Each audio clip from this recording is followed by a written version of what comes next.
At dahil nga ako'y dinalaw ng aking kaibigan mga ayan at nag-eeksperimento na naman siya ng hindi ko alam kung ano yung pinagagagawa niya.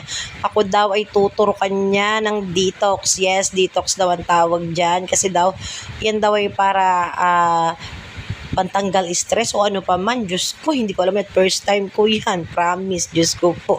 Ako nga ay natatakot dyan at kinakabahan kasi ayoko talaga ng karayom. Diyos ko, takot ako sa karayom. Ayoko niyan. Pero ang sabi lang niya sa akin, Diyos ko ate, ikay sawa-sawa na rito, gaya ng ikaw lagi labas-pasok na sa ospital. At ikay immune na rin sa mga karayom na ganyan. Siya daw ay stress, mga mi. Kaya ang ginawa niya, ako ang pinagtripan niya.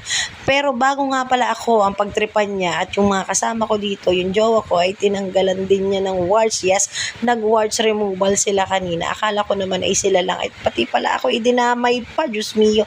Ako ay ninenervyos sa mga oras na yan dahil nga ayoko talaga ng karayom. At sabi nga niya sa akin, huwag akong nervyusin kasi baka daw mahirapan siyang hanapin yung ugat ko. Ayun na nga, Diyos ko, sinasaksakan na ako ng karayom. Ako'y natatakot. Pero nung napansin ko, sabi, naramdaman ko naman ay hindi naman pala talaga masakit kasi maliit lang pala yung karayom na ilalagay niya. Kaya ayan, sige lang, sabi ko, nirelax ko lang yung sarili ko hanggang sa matapos ako at i-push lang daw ng push yan. Ganyan lang naman daw yan, madali lang naman at saglit lang naman ang oras yan. Hindi naman ako naantala ng kahit anong oras dyan. Siya nga ay napakalikot kasi siya ay nilalamok, which is talagang malamok dyan sa pwesto na yan at gabi pa.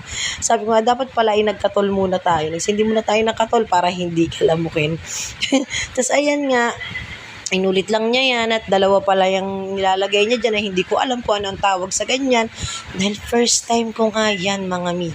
First time kong maggaganyan sa sarili ko. Hindi ko alam at wala ko idea about sa mga ganyan. Basta sige lang, go lang at wala naman daw yung side effect. Kaya okay, sige, sabi ko sa kanya, gawin mo kung ano yung maganda. Kaya ayan, sayang naman kung hindi ko papapatulan. Libre yan, no? Libre. O siya, dyan na kayo. Thank you for watching.